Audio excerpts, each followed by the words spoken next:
ഈ വീഡിയോയിൽ പ്രധാനമായിട്ട് കസഖസ്ഥാൻ അബ്രഹാം അക്കോർഡ് സൈൻ ചെയ്തിരിക്കുകയാണ്. ഈ അബ്രഹാം അക്കോർഡ് എന്ന് പറഞ്ഞാൽ 2020 ഡൊണാൾഡ് ട്രംപ് ഇൻട്രൊഡ്യൂസ് ചെയ്ത ഇസ്രായേൽ പ്ലസ് ഒരു 4 അറബ് രാജ്യങ്ങളുമായിട്ട് നോർമലൈസേഷൻ എഗ്രിമെന്റ് എന്ന് വേണമെങ്കിൽ പറയാം. അതായത് ഇസ്രായേലിനെതിരെ നിലനിൽക്കുന്ന കുറേ അറബ് രാജ്യങ്ങളുണ്ട്. കാരണം അത് അവരുടെ ഫണ്ടമെന്റലിസത്തിന്റെ ഭാഗമാണ്.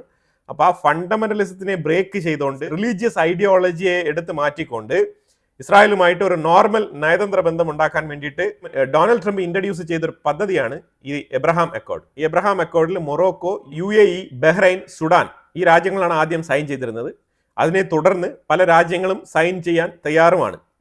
സൗദിയൊക്കെ പാർഷ്യലി ഓക്കെ പറഞ്ഞുകൊണ്ടിരിക്കുന്ന ഒരു രാജ്യമാണ്. കാരണം പല സാഹചര്യങ്ങളിലും അവർ ഇസ്രായേലിനെ നെക്ക് ടു നെക്ക് നെഗോസിയേഷൻ ചെയ്യാൻ വേണ്ടിയിട്ട് ഈ എബ്രഹാം അക്കോർഡിനെ ഒരു ടൂളായിട്ട് ഉപയോഗിക്കുന്നതായിട്ടാണ് നമുക്ക് ഇതുവരെ മനസ്സിലാക്കാൻ പറ്റിയിട്ടുള്ളത്. ഇതിനകത്ത് ഈ എബ്രഹാം അക്കോർഡുമായിട്ട് വളരെ സ്ട്രോങ് ആയിട്ട് ബോണ്ടിൽ മുന്നോട്ട് പോയിരിക്കുന്നത് UAE ആണ്. UAEക്കും ഇസ്രായേലിനും തമ്മിൽ എബ്രഹാം അക്കോർഡ് എന്ന് പറഞ്ഞ ഒരു ബോണ്ട് വളരെ ശക്തമാണ്. ഇനി 1992 മുതലേ കസഖസ്ഥാൻ ഇസ്രായേലുമായിട്ട് ഡിപ്ലോമാറ്റിക് റിലേഷൻസ് ഉണ്ട്. അപ്പോൾ അതുകൊണ്ട് കസഖസ്ഥാന്റെ ഈ കടന്നു വരവ് ശരിക്കും എന്താണ് ഇതിനകത്ത് പ്രാധാന്യം എന്ന് പറഞ്ഞു കഴിഞ്ഞാൽ, അറബ് ലോകം ഇതിനെ എങ്ങനെയാണ് വിലയിരുത്തുന്നത് എന്ന് പറഞ്ഞു കഴിഞ്ഞാൽ, ഈ മുസ്ലിം ഡോമിനേഷനുള്ള രാജ്യങ്ങളാണ് ഈ കസഖസ്ഥാൻ, ഉസ്ബെക്കിസ്ഥാൻ, കിർഗിസ്ഥാൻ, അസർബൈജാൻ ഇങ്ങനത്തെ രാജ്യങ്ങളെല്ലാം. അപ്പോൾ അവിടെ നിന്നും കസഖസ്ഥാൻ എന്ന് പറഞ്ഞ രാജ്യം ഇസ്രായേലുമായിട്ട് ഈ ഒരു അബ്രഹാം അക്കോർഡ് എന്താണ് ഇതിൻ്റെ ഇമ്പോർട്ടൻസ് എന്ന് പറഞ്ഞു കഴിഞ്ഞാൽ, ഈ ഒരു ടൈം എന്ന് പറഞ്ഞാൽ അറബ് രാജ്യങ്ങളെല്ലാം തന്നെ അബ്രഹാം അക്കോർഡുമായിട്ട് മുന്നോട്ട് പോകാൻ ഒരു ഹെസിറ്റേഷൻ കാണിക്കുന്ന സാഹചര്യം. എന്തുകൊണ്ടാണ്? പാലസ്തീനിൽ, അതായത് ഗാസയിൽ നടക്കുന്ന യുദ്ധം, ഗാസയിൽ ഏതാണ്ട് 70,000-ഓളം അടുപ്പിച്ച ആൾക്കാർ കൊല്ലപ്പെട്ടു എന്നും അതുപോലെ തന്നെ ലക്ഷക്കണക്കിലുള്ള ആൾക്കാർക്ക് ഗുരുതരമായ പരിക്കുകൾ ഉണ്ടെന്നും തുടർന്നുള്ള യുദ്ധം അവിടെ കണ്ടിന്യൂ ചെയ്യുകയാണെന്നും ഗാസയിൽ ഒരു കെട്ടിടം പോലും നിലനിൽക്കാത്ത രീതിയിൽ കംപ്ലീറ്റ് അടിച്ച് തൂത്ത് പിറക്കി വൃത്തിയാക്കി വെച്ചിരിക്കുന്ന ഒരു സാഹചര്യമാണ് ഇപ്പോൾ നിലനിൽക്കുന്നത് എന്നുള്ള ഒരു മാനസികാവസ്ഥയിലുള്ള അറബ് രാജ്യങ്ങൾക്ക് ഒരു തുടക്കം, ഒരു സ്റ്റാർട്ടപ്പ് ഇഷ്യൂ ഉണ്ട്. ആ സ്റ്റാർട്ടപ്പ് ഇഷ്യൂവിനെ മറികടന്നുകൊണ്ട് ഗാസ വാർ നിലനിൽക്കുന്ന ഈ സാഹചര്യത്തിൽ നടന്നിരിക്കുന്ന ഒരു എബ്രഹാം അക്കോർഡ് ഡീൽ, അതാണ് ഇതിന്റെ പ്രത്യേകത. ഇപ്പൊ ഈ പ്രത്യേകതയെ തുടർന്ന് 6-ാം തീയതിയാണ് ഡൊണാൾഡ് ട്രംപ് ഈ ഒരു വിഷയവുമായിട്ട് ബന്ധപ്പെട്ടുള്ള പ്രഖ്യാപനം നടത്തിയത്. അബ്രഹാം അക്കോർഡിലേക്ക് കസഖസ്ഥാൻ കടന്നു വന്നിട്ടുണ്ട് എന്നുള്ള ഒരു അറിയിപ്പ് വന്നത്. അപ്പൊ ഇതിനെ അറബ് രാജ്യങ്ങൾ ഇപ്പൊ ഞാൻ പറഞ്ഞ രീതിയിലാണ് ഇതിനെ കാണുന്നത്. മനസ്സിലായി? അവർ ഉദ്ദേശിക്കുന്നത് ഈ ജനസൈഡൊക്കെ നടത്തിക്കൊണ്ടിരിക്കുന്ന ഇസ്രായേലുമായിട്ട് നോർമലൈസേഷൻ എന്നുള്ള നിലയിലാണ് അവർ കാണുന്നത്. പക്ഷേ ഇതിന്റെ ജിയോഗ്രഫിക്കൽ ഇമ്പോർട്ടൻസ് ആണ് നോക്കേണ്ടത്. കാരണം അമേരിക്ക ഇപ്പം നടത്തിക്കൊണ്ടിരിക്കുന്ന പറഞ്ഞാൽ കസഖസ്ഥാനെ അബ്രഹാം അക്കോർഡിലേക്ക് കൊണ്ടുവരിക എന്നുള്ളത് മാത്രമല്ല, ഈ സെൻട്രൽ ഏഷ്യയിൽ കിടക്കുന്ന രാജ്യങ്ങളെ എല്ലാം തന്നെയും റഷ്യയുമായിട്ട് ചേർന്ന് കിടക്കുന്ന ബ്രിക്സ് കൂട്ടായ്മയിലേക്ക് ചേരാനും, അതേപോലെ SCO സബ്മിറ്റ്, ഷാങ്ഹായ് കോർപ്പറേഷൻ എന്ന് പറഞ്ഞിട്ടൊരു ഓർഗനൈസേഷൻ ഉണ്ടല്ലോ, അത് recent prime minister Modi China visit ചെയ്തത് ഈ ഒരു മീറ്റിംഗിൽ പങ്കെടുക്കാനാണ്. അപ്പോൾ ആ മീറ്റിംഗുമായിട്ട് ബന്ധപ്പെട്ട് ചൈനയോട് ചേർന്ന് നിൽക്കാൻ താല്പര്യപ്പെട്ടുകൊണ്ട് കുറേ രാജ്യങ്ങൾ, ഈ മേഖലയിൽ കിടക്കുന്ന സെൻട്രൽ ഏഷ്യയിൽ കിടക്കുന്ന രാജ്യങ്ങൾ ഡോളർ ട്രാൻസാക്ഷൻ ഉപേക്ഷിച്ചുകൊണ്ട് ഈ ഷാങ്ഹായ് കോർപ്പറേഷനിലും ബ്രിക്സിലൊക്കെ ചേരാൻ വേണ്ടിയിട്ടുള്ള താല്പര്യം പ്രകടിപ്പിച്ച് നിൽക്കുന്ന ഒരു സാഹചര്യം. അപ്പോൾ ആ സാഹചര്യത്തിൽ ഈ രാജ്യങ്ങളുടെ പൊട്ടൻഷ്യൽ കൃത്യമായിട്ട് ഉപയോഗിക്കാൻ വേണ്ടിയിട്ടാണ് ഡൊണാൾഡ് ട്രംപ് ഇപ്പോൾ എന്താണ് ചെയ്തിരിക്കുന്നത് പറഞ്ഞാൽ, ഇവരെ ബ്രിക്സിലേക്ക് പോവാതിരിക്കാൻ വേണ്ടിയിട്ട് ഇവരെയൊക്കെ നാറ്റോയിൽ പെടുത്തിയാൽ എന്താണ് എന്നുള്ളൊരു ചിന്താഗതിയിലേക്ക് വരുന്നത്. അപ്പോൾ ഈ നാറ്റോ എക്സ്പാൻഷൻ എന്ന് പറഞ്ഞിട്ട് അവർ ഉദ്ദേശിക്കുന്നത് യൂറോപ്യൻ അഥവാ വെള്ളക്കാർ, വെസ്റ്റേൺ കൾച്ചർ, ആ പാശ്ചാത്യ രാജ്യങ്ങൾ മാത്രം നിലനിന്നിരുന്ന ഒരു കൂട്ടായ്മയായിട്ടുള്ള നാറ്റോയെ എക്സ്പാൻഷൻ മോഡിലേക്ക് കൊണ്ടുവന്നിട്ട് ഈ സെൻട്രൽ ഏഷ്യയിൽ കിടക്കുന്ന രാജ്യങ്ങളെ നാറ്റോയിലേക്ക് വലിച്ചിടാൻ വേണ്ടിയിട്ടുള്ള ശ്രമമാണ് ഇപ്പൊ നടത്തുന്നത്. ഇത് ബ്രിക്സിനുള്ള ഒരു മറുപടി ആയിട്ടാണ് ഇത് കണക്കാക്കപ്പെടുന്നത്. പക്ഷേ നാറ്റോയിൽ ഈ രാജ്യങ്ങളൊക്കെ ചേരുമോ എന്ന് ചോദിച്ചു കഴിഞ്ഞാൽ അത് വളരെ ഡൗട്ട്ഫുൾ ആണ്. കാരണം ഇതെല്ലാം തന്നെ പണ്ട് റഷ്യൻ ഫെഡറേഷന്റെ കീഴിൽ ഉണ്ടായിരുന്ന രാജ്യങ്ങളാണ്. അപ്പൊ അതുകൊണ്ട് ഇത് വലിയ രീതിയിലുള്ള ഒരു ജിയോഗ്രഫിക്കൽ അതേപോലെ ഒരു ഡിപ്ലോമാറ്റിക് കെയോസ് ആണ് ഇത് സൃഷ്ടിക്കുന്നത് ശരിക്കും പറഞ്ഞാൽ. അപ്പൊ ഇതിനെ പ്യൂറായിട്ട് അറബ് രാജ്യങ്ങളൊക്കെ വിമർശിക്കുന്നുണ്ട്. ഇതിന് കനത്ത വിമർശനം എന്ന് പറഞ്ഞാൽ എങ്ങനെയാണെന്ന് വെച്ചാൽ, അബ്രഹാം അക്കോർഡ് എന്ന് പറയുന്നത് തന്നെ ഇസ്രായേലിന്റെ ആയുധ കച്ചവടം, അവരുടെ ടെക്നോളജി എക്സ്പാൻഷൻ, അതിലൂടെ അവരുടെ മിലിറ്ററി ഇന്റലിജൻസ് സംവിധാനങ്ങൾ എക്സ്പാൻഡ് ചെയ്യുന്ന പരിപാടിയാണ് അബ്രഹാം അക്കോർഡ് എന്നാണ് ഒരു സൈഡിലുള്ള രാജ്യങ്ങളെല്ലാം തന്നെ വിമർശിക്കുന്നത്.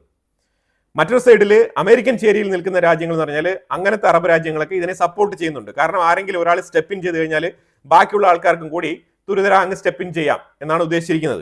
ഈ പാലസ്തീൻ സ്റ്റേറ്റ് എന്ന് പറഞ്ഞുകൊണ്ട് ഗാസയ്ക്കോ അല്ലെങ്കിൽ പാലസ്തീനിയൻ സ്റ്റേറ്റിനോ ഒരു പൂർണ്ണമായിട്ടുള്ള സ്വാതന്ത്ര്യം അഥവാ ഒരു സ്റ്റേറ്റ് രൂപീകരിക്കാതെ തന്നെയാണ് ഇപ്പോഴത്തെ ഒരു സാഹചര്യം നിലനിൽക്കുന്നത്. ആ സാഹചര്യത്തിലാണ് ഇപ്പം അബ്രഹാം അക്കോർഡ് എന്ന് പറഞ്ഞുകൊണ്ട് ഒരു നോർമലൈസേഷനിലേക്ക് കാര്യങ്ങൾ മുന്നോട്ട് പോകുന്നത്. അതേ സാഹചര്യത്തിൽ വെസ്റ്റ് ബാങ്കിന്റെ ഉള്ളിൽ 5000 പുതിയ വീടുകൾ, അതായത് ഇസ്രായേൽ കമ്മ്യൂണിറ്റിക്ക്, ജൂയിഷ് കമ്മ്യൂണിറ്റിക്ക് വേണ്ടിയിട്ട് 5000 പുതിയ വീടുകൾ നിർമ്മിക്കാനുള്ള പദ്ധതിക്ക് തുടക്കം കുറിച്ചിരിക്കുകയാണ് ഇസ്രായേൽ. അങ്ങനെ തുടക്കം കുറിച്ചിരിക്കുന്ന സാഹചര്യത്തിൽ, അതായത് നോർമലൈസേഷൻ വിത്ത് അറബ് രാജ്യങ്ങൾ അഥവാ ഇസ്ലാമിക് രാജ്യങ്ങൾ, അതോടൊപ്പം ഇസ്രായേലിന് വേണ്ട രീതിയിലുള്ള എക്സ്പാൻഷൻസ്, ഒക്കുപ്പേഷൻ, അതും കൂടി തകൃതിയായിട്ട് മുന്നോട്ട് പോകുന്നുണ്ട്. അപ്പോൾ ഇത് രണ്ടും ഒരേ സ്പീഡിലാണ് മുന്നോട്ട് പോകുന്നത് എന്നുള്ളതാണ് അറബ് രാജ്യങ്ങൾ മുന്നോട്ട് വെക്കുന്ന വിമർശനം. അപ്പോൾ അതുകൊണ്ടാണ് അറബ് രാജ്യങ്ങൾ, അതായത് അബ്രഹാം അക്കോർഡുമായിട്ട് മുന്നോട്ട് പോവാം എന്ന് പ്രതീക്ഷിച്ചിരുന്ന കുറേ രാജ്യങ്ങളൊക്കെ ഇപ്പം അതിനകത്ത് നിന്ന് കുറച്ച് പിൻവലിഞ്ഞ് നിൽക്കുന്നത്. ഹെസിറ്റേഷൻ, അതാണ് അവർക്കുള്ള ഒരു വിയോജിപ്പ്. പക്ഷേ ഈ യുദ്ധം അവസാനിച്ച് കുറച്ചു കാലം, ഒരു 2-3 മാസം കഴിഞ്ഞ് കഴിഞ്ഞാൽ തീർച്ചയായിട്ടും മറ്റുള്ള അറബ് രാജ്യങ്ങളെല്ലാം തന്നെ ഈ അബ്രഹാം അക്കോർഡുമായിട്ട് സൈൻ ചെയ്ത് ഇസ്രായേലുമായിട്ട് സഹകരിച്ച് പ്രവർത്തിക്കുകയും അതുപോലെ തന്നെ ഡിപ്ലോമാറ്റിക് റിലേഷൻസും കീപ്പ് ചെയ്യും എന്നാണ് മനസ്സിലാക്കാൻ പറ്റുന്നത്. ഇപ്പോൾ തുർക്കി ആണെങ്കിൽ ഇന്നലെ ബെഞ്ചമിൻ നെതന്യാഹുവിനെതിരെ അറസ്റ്റ് വാറണ്ട് പുറപ്പെടുവിച്ചിട്ടുണ്ട്. അത് ജനോസൈഡ് എന്ന് പറഞ്ഞ ആ ഒരു വിഷയം പറഞ്ഞിട്ടാണ് അറസ്റ്റ് വാറണ്ട് പുറപ്പെടുവിച്ചിരിക്കുന്നത്. ഇപ്പൊ ഇതിനകത്ത് തുർക്കിക്ക് എന്തായാലും നെതന്യാഹു പോകാൻ പോകുന്നില്ല.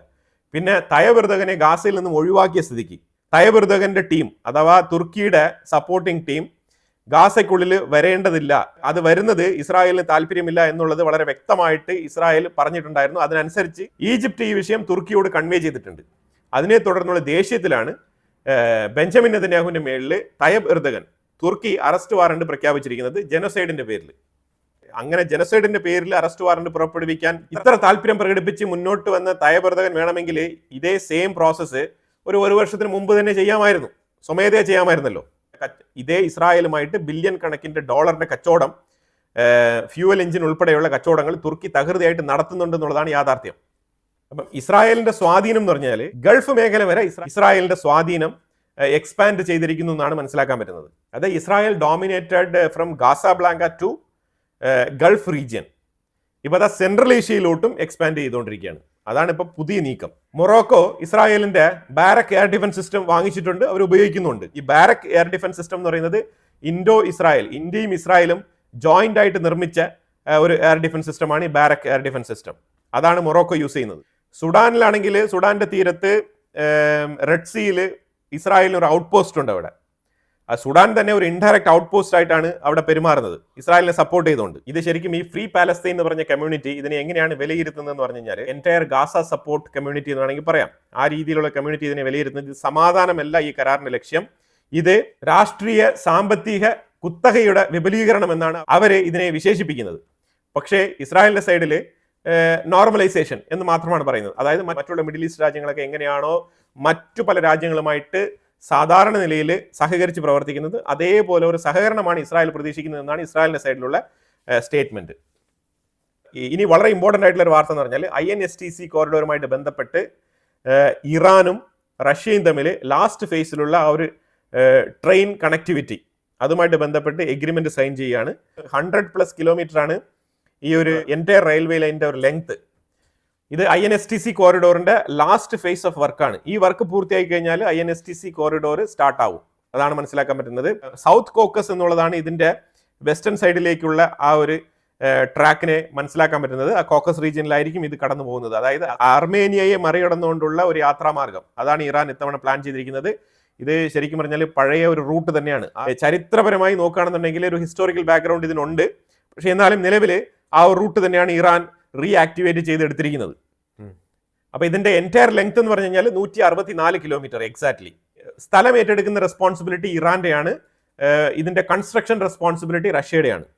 1941 സോവിയറ്റ് കാലത്ത് അസർബൈജാൻ വരെ ഈ റൂട്ട് ആക്റ്റീവ് ആയിരുന്നു. അർമേനിയയുടെ ഭാഗത്തു നിന്നുണ്ടായ ചില വീഴ്ചകൾ, അർമേനിയ ഇറാനുമായിട്ട് ഒരു സ്മൂത്ത് ട്രാൻസ്പോർട്ടേഷൻ ഓക്കെ ആക്കിയില്ല.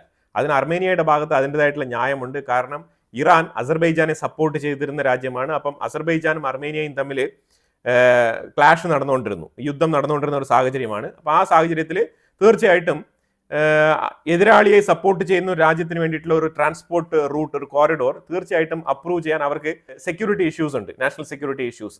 അതാണ് അർമേനിയയെ തടഞ്ഞു നിർത്തിയിരുന്നത് എന്നാണ് മനസ്സിലാക്കാൻ പറ്റുന്നത്. സോവിയറ്റ് കാലത്ത് തബ്രീസ്, ജോർഫ, ബാക്കു, മോസ്കോ, അപ്പൊ തബ്രീസ് മുതൽ മോസ്കോ വരെയുള്ള കണക്ഷൻ ഉണ്ടായിരുന്നു, ഈ റെയിൽവേ ലിങ്ക് ഉണ്ടായിരുന്നു. ആ റൂട്ട് ടച്ച് ചെയ്ത് പോയ പോയിന്റുകളാണ്. ഈ ബാക്കു എന്ന് പറയുന്നത് അസർബൈജാന്റെ തലസ്ഥാനമാണ്. ഈ തബ്രീസ് എന്ന് പറയുന്നത് ഇറാന്റെ അങ്ങേയറ്റത്ത് കിടക്കുന്ന ആ ഒരു എൻഡ് പോയിന്റ് ആണ്. ഈ തബ്രീസിലൊക്കെ ഇസ്രായേൽ ഈ കഴിഞ്ഞ 12 ദിവസത്തെ യുദ്ധത്തിൽ ഒരുപാട് ആക്രമണങ്ങൾ ആ ഒരു ഏരിയ കേന്ദ്രീകരിച്ച് നടത്തിയിട്ടുണ്ടായിരുന്നു. സോവിയറ്റിന്റെ ടൈമിൽ 1941 ഉണ്ടായിരുന്ന ഈ ഒരു റൂട്ട് 1990കളിൽ ഒരു യുദ്ധം ഉണ്ടായിരുന്നുണ്ട്. നഗോർണോ കർബാബ് യുദ്ധം എന്ന് പറഞ്ഞിട്ട് ഒരു യുദ്ധം 1990 നടക്കുന്നുണ്ട്. ആ സെൻട്രൽ ഏഷ്യയുമായിട്ട് ബന്ധപ്പെട്ട് നടന്ന ആ ഒരു യുദ്ധത്തിലാണ് ശരിക്കും ഈ റൂട്ട് തടസ്സപ്പെടുന്നത്. അതിനുശേഷം പിന്നീട് ഇത് ഉപയോഗിക്കപ്പെട്ടിട്ടില്ല, അതോടെ ഈ ഒരു റൂട്ട് നശിക്കുകയാണ് ചെയ്തത്. ഇതിന്റെ വെല്ലുവിളികൾ എന്ന് പറഞ്ഞാൽ ഇതിനകത്ത് പർവ്വത പ്രദേശങ്ങളുണ്ട്, പിന്നെ ലാൻഡ് സ്ലൈഡിങ് ഏരിയ ഉണ്ട്, അതേപോലെ തന്നെ പാറകൾ നിറഞ്ഞ ഏരിയയാണ്. അപ്പൊ ഇതെല്ലാം തന്നെ ഇപ്പൊ സ്ഥലം ഏറ്റെടുത്ത് ഇപ്പം മറികടന്നുകൊണ്ടാണ് ഇതിനെ ആ ഒരു കോക്കസ് റീജിയൻ എന്ന് പറഞ്ഞ ആ ഒരു ബോർഡർ ഏരിയയിലൂടെ റോഡ് ആക്സസ് ഉണ്ട്. ആ റോഡ് ആക്സസിന്റെ അരികെ പറ്റി തന്നെ ഈ ഒരു റെയിൽവേ ട്രാക്ക് ഇപ്പം നിർമ്മിക്കാൻ തീരുമാനിച്ചിരിക്കുന്നത്. ചെലവ് കണക്കാക്കുന്നത് കിലോമീറ്ററിന് $10 മില്യൺ ആണ്. അപ്പൊ മൊത്തത്തിൽ 1.6 ബില്യൺ ചെലവാകും എന്നാണ് പറയുന്നത്, 164 കിലോമീറ്റർ എന്നുള്ള റേഞ്ച് വെച്ച് കണക്കാക്കുമ്പോഴത്തേക്കും. പിന്നെ ചിലർ പറയുന്നത് കോസ്റ്റ് എഫക്റ്റീവ് ആയിട്ട് നിർമ്മിച്ചു കഴിഞ്ഞാൽ ഏതാണ്ട് $700 മില്യൺ ഉള്ളിൽ ഇത് നിർമ്മിക്കാമെന്നാണ് പറഞ്ഞിരിക്കുന്നത്. 80 കിലോമീറ്റർ റെയിൽവേ ട്രാക്ക് നിർമ്മിക്കാനുള്ള സ്ഥലം ഓൾറെഡി തന്നെ ഏറ്റെടുത്ത് കഴിഞ്ഞു എന്നുള്ളതാണ് വാർത്ത. ഇനി 30 കിലോമീറ്ററുമായിട്ട് ബന്ധപ്പെട്ടുള്ള സ്ഥലം ഏറ്റെടുപ്പാണ് ഇപ്പം ഇറാൻ തുടരുന്നത്. 10 മില്യൺ മുതൽ 15 മില്യൺ ടൺ വരെയുള്ള ചരക്ക് നീക്കങ്ങൾ ഇതിലൂടെ നടക്കുമെന്നാണ് പ്രതീക്ഷിക്കപ്പെടുന്നത്. ഇതിനകത്ത് ഇന്ത്യക്ക് വലിയ റോളുണ്ട്. INSTCയുമായിട്ട് ബന്ധപ്പെട്ട് റഷ്യയും ഇറാനും തമ്മിൽ ചർച്ചകൾ നടത്തി ഈ കാര്യത്തിലേക്ക് ഇത്രത്തോളം പെട്ടെന്ന് തന്നെ ഇവരെ അടുപ്പിച്ച് ഈ ഒരു വിഷയത്തിലേക്ക് കൊണ്ടെത്തിച്ചതിന് ഇന്ത്യയുടെ ഡിപ്ലോമാറ്റിക് നെഗോസിയേഷന് ഇതിനകത്ത് വലിയ പങ്കുണ്ടെന്നുള്ളതാണ് മനസ്സിലാക്കാൻ പറ്റുന്നത്. അതിന് പ്രധാനപ്പെട്ട കാരണം ഇന്ത്യ പ്രപ്പോസ് ചെയ്ത INSTC എന്ന് പറഞ്ഞ ആ ഒരു കോറിഡോർ പദ്ധതിയാണ്. അപ്പൊ എന്തായാലും കുറെ നിർണായകമായിട്ടുള്ള വിഷയങ്ങളാണ് ഈ വീഡിയോയിൽ പങ്കുവച്ചത്. ഇതിനെക്കുറിച്ചുള്ള അഭിപ്രായങ്ങൾ കമന്റ് ബോക്സിൽ രേഖപ്പെടുത്തുക. കൂടുതൽ വാർത്തകളുമായിട്ട് അടുത്ത വീഡിയോയിൽ വരാം. Thank you so much.